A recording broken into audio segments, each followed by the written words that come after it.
want to get involved in any incident or violent incident that could be caused from the pub. Every time we cross the premises when we had to enter our home, and it's just the safety, and as well all the rubbish that is caused.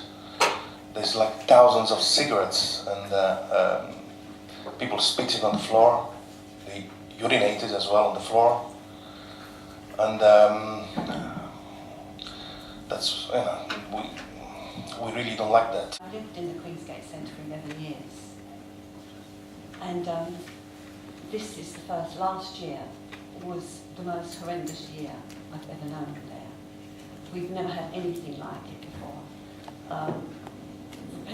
The pub, everybody spills out into, you all know Queensgate Centre, I presume, so you know there's the pub, there's the archway, and there's the shops. All the patrons come out onto there, like as if it's a pub garden. Their children are allowed to play football. They've broken tiles on the roof, lights. The language is awful. If you go out, you come home in the evening, you come home at night, it isn't very nice.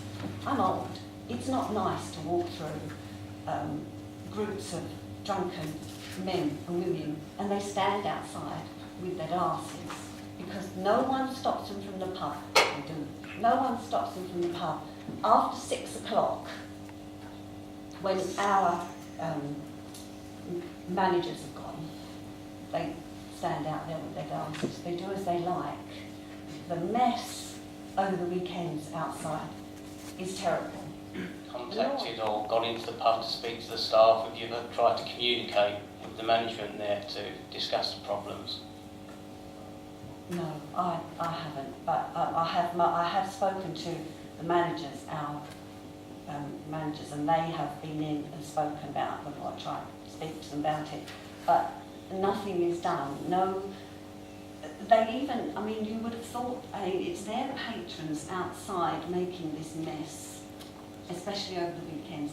Now surely it's down to the people running the pub to go out there Monday morning and clear the mess up, but it isn't. It's our caretakers. They're out there every Monday morning clearing up their mess. Queen's, as I don't know if you know Queen's at all, but it was built as a shopping arcade, not as houses originally.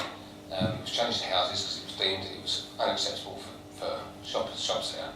So the front entrance to the flats is facing the entrance to what is a restaurant, or was supposed to be a restaurant. It also has 3 shops in the arcade, and at the very front of the courtyard is the entrance to the pub. Our smoking area is right at the very front of that, and we patrol that quite regularly. We have signs up, which I think Tom said in there, that's forbid people from smoking, even though it's not our area. It is actually owned by the church who own the building. So we do that. So the cigarette ends are coming from there's upstairs, there's 47 flats. A lot of the people are smokers in there who come downstairs to smoke. There is 3 shops on the courtyard, all of who have children who are out the front during the day. And there is medical centres, and I don't know how many shops in the arcade themselves, but the people go into the medical centres and come out and smoke out the front, and we try and move them along. Tom tries to move them along, and it causes all sorts of problems. That's where the cigarette ends come from. In the letter, Mrs. Harris says that they get a lot of rubbish from takeaways. We don't do takeaways. We don't do takeaways at all. We don't take away beer, we don't take away food, we don't do any food. So that cannot come from us. It blows from the thing, because it's a sheltered arcade. A lot of the rubbish blows in there. That is cleared out at 4 o'clock every morning by the premises, by the supervisors, Tom and Joe. They come out, they clear it like they fell asleep. She wasn't in the pub, she hadn't been in the pub. She fell asleep because it's a sheltered area where there's lights and it's warm. An ambulance was called, she was aggressive, and then by the time the police come, she had gone. It was put down as a police incident for the pub. It was nothing to do with the pub at all. It seems that everything that happens in Grays is put down to the Queen's. If it's in the town centre, then it must be Queen's that done it, and it's not. There was another incident of a lady who was arrested for calling a gypsy girl some unsavoury names. That was on the high street. We're on Clarence Road, and yet it shows us a problem in the pub. It's just everything that's put down is put down to the pub, and it's not the pub. I think it was on the 10th of the 10th, 2014, with the police licensing officer, together with the licensing authority, visited the premises and found no member of staff present, and people serving themselves. No one serves themselves. You can't serve yourself in the pub, and there's always a member of staff on site, always. I've been a licensee for about 15 years. And what other venues have you run before this? I've had one that Roger knows of, which is the Duke of York in Billericay, which is the biggest pub for Dow Farm at the time, which I tell you know Dow Farm.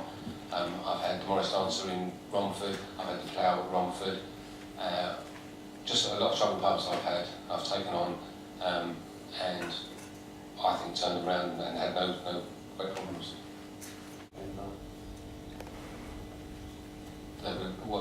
There's only one person there, or that they had to go to the washroom, or? Well, the issue of people serving themselves alcohol is to me quite serious, and you know, it's been witnessed by police officers and officers from this council. And to be honest, if the best you can do is say it didn't happen, you don't seriously expect us to believe that when we've got licensing officers and police officers saying it did. I mean, I don't think they're going to conspire to make stuff up with the greatest of respect.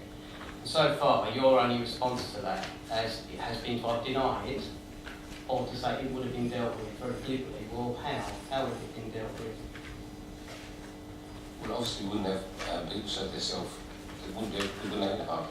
So our licensing officers are therefore not telling the truth, and the police are not telling the truth. They've just made it up. Is that what you're saying?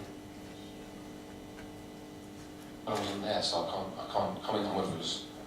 Well, all that just points to the fact there's a complete lack of management here. If you can't account for it, and the DPS was never seen, that just comes back to the accusation. It's a complete lack of management there, isn't it? If you weren't aware of the incident and you can't say how it would have been dealt with, there's a complete failure of management. The buck stops with you, doesn't it? You are the management. It does, but I was on DPS at the time. The DPS at the time was on long-term sick leave and has since been let go, and I've taken over as DPS myself to sort these problems. Well, we spoke to the licensing officer about this. It's not in the pub it's been seen, it's outside the pub. The person that they've seen selling cigarettes outside the pub has been named to us, and it's been outside the pub. They're actually seeing it inside the pub when they're there. Sure witness, he said it's been inside the pub because it hasn't been. Well, you've seen cigarettes there in the pub? If you refer to my statement given in the report on page 73, I have witnessed the cigarette seller inside the pub, and I've actually asked the counterfeit DVD lady to leave the premises. Sorry, is the cigarette seller on a bob ban or anything? Was he actually selling in the pub? No. Yeah. No, he wasn't. No, he wasn't. You know he wasn't.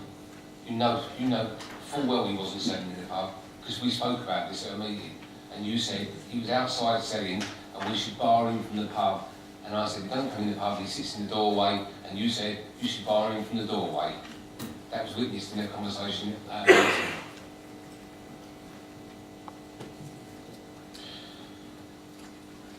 Okay, do members In the lobby. Right, let's move on to the next one. 30th of December, and again, I'm going to read from what's in front of you.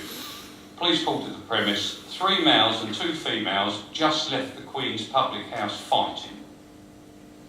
Does that clearly not make a link with your premise? No, because the lady who was arrested on the high street, she hadn't been in the pub. The person leaving the premises was me to sort out the premises, sort out the 2 ladies that were fighting on the high street.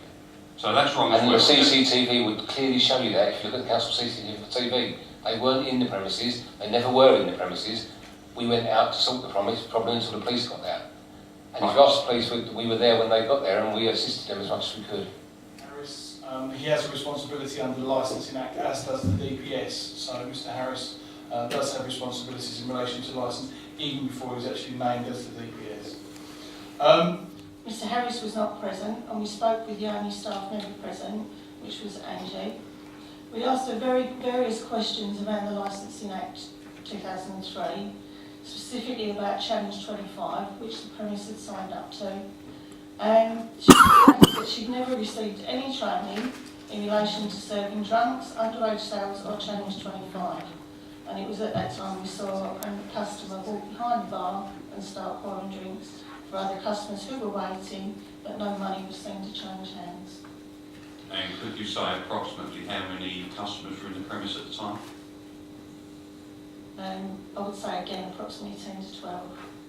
Within the time shown, the local pubs, so the Bricklayers Arms, the Pullman, the Burton Club, the Conservative Club, all been shut, and they're all within a couple of minutes of Queen's.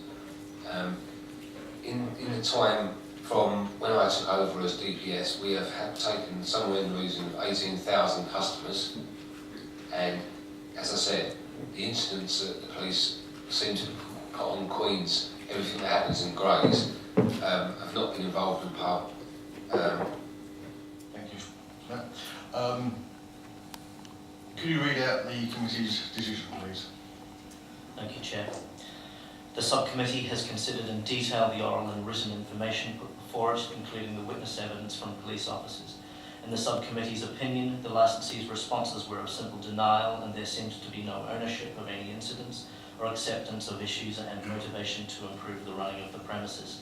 In the subcommittee's view, this is connected with the apparent lack of cooperation with the police and licensing authority in responding to incidents.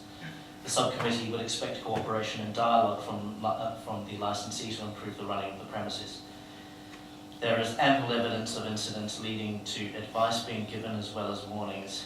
These seem, in the opinion of the subcommittee, to have been ignored. The subcommittee has no confidence in the licensee or their ability to comply with the current directions, let alone further conditions being added. For these reasons, the subcommittee have resolved to revoke the licence. Thank you. A full decision letter will be sent to you, Mr Harris, within 5 working days, and this will, the notification will advise you of your right to appeal if you wish to the Magistrates' Court. I'd also like to thank everybody for attending this evening, and I will close this meeting at 21:08. Thank you very much, everybody.